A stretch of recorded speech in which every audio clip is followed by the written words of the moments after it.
The Story of Civilization, Part 2, The Life of Greece and History of Greek Civilization from the Beginnings and of Civilization in the Near East, from the death of Alexander to Roman conquest, with an introduction on the prehistoric culture of Crete by Will Durant, Chapter 19, Cape, Section 2, Epaminondas. As if to strengthen this feeling, Sparta assumed the authority to interpret and enforce the king's peace among the Greek states. To weaken Epis, she insisted that the Boeotian Confederacy violated the autonomy clause of the treaty and must be dissolved. With this excuse, the Spartan army set up in many Boeotian cities oligarchic governments, favorable to Sparta and in several cases upheld by Spartan garrisons. When Thebes protested, a Lacedaemonian force captured her citadel, the Cadmea, and established an oligarchy subject to Spartan domination. A crisis aroused Thebes to unwanted heroism.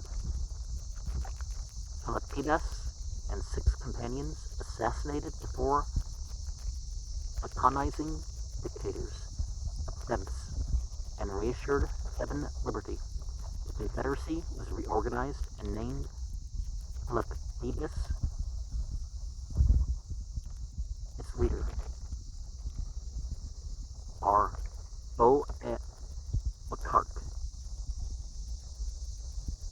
Philippides called to his aid his friend and lover Epaminondas, who trained and led the army that reduced Sparta to her ancient isolation. Epaminondas came of a distinguished but impoverished family, which probably traced its origin to the dragon's teeth sown by Cadmus 1,000 years before. He was a quiet man, of whom it was said that no one talked less or knew more. His modesty and integrity, his almost ascetic life, his devotion to his friends, his prudence in counsel, his courage and yet self-restraint in action, endeared him to all the Thebans, despite the military discipline to which he subjected them. He did not love war, but he was convinced that no nation could lose all martial spirit and habits and yet maintain its freedom. Elected, and many times re-elected, Boeotarch, he warned those who proposed to vote for him, "Bethink yourselves once more, for if I am made general, you will be compelled to serve in my army." Under his command, the Thebans were drilled into good soldiers.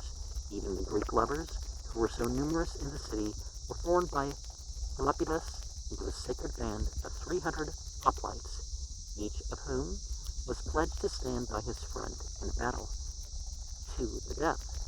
But a Spartan army of 10,000 troops under King Cleombrotus invaded Boeotia. Epaminondas met it at Leuctra, near Plataea, with 6,000 men, and won a victory that influenced the political history of Greece and the military methods of Europe. He was the first Hellen to make a careful study of tactics. He counted on facing odds in every battle and concentrated his best fighters upon one wing for offense, while the remainder were ordered to follow a policy of defense. In this way, the enemy, advancing in the center, could be disordered by a flank attack on its left. After Leuctra, Epaminondas and Philippides marched into the Peloponnesus, freed Messenia from its century-long vassalage to Sparta, and founded the city of Megalopolis as a stronghold for all Arcadians. Even unto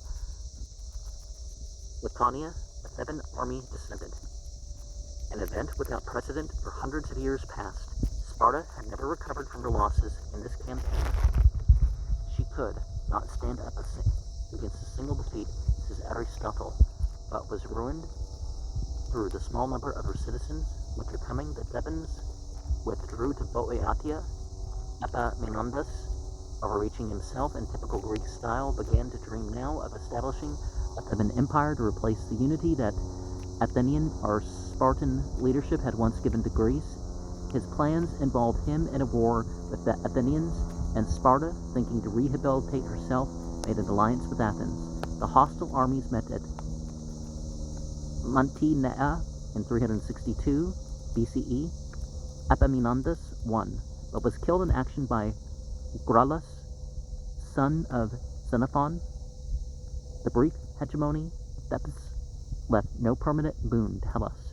It liberated Greece from the despotism of Sparta, but failed, like its predecessors, to create beyond Boeotia a coherent unity, and the conflicts that it engendered left the Greek states disordered and weakened when Philip came down upon them from the north.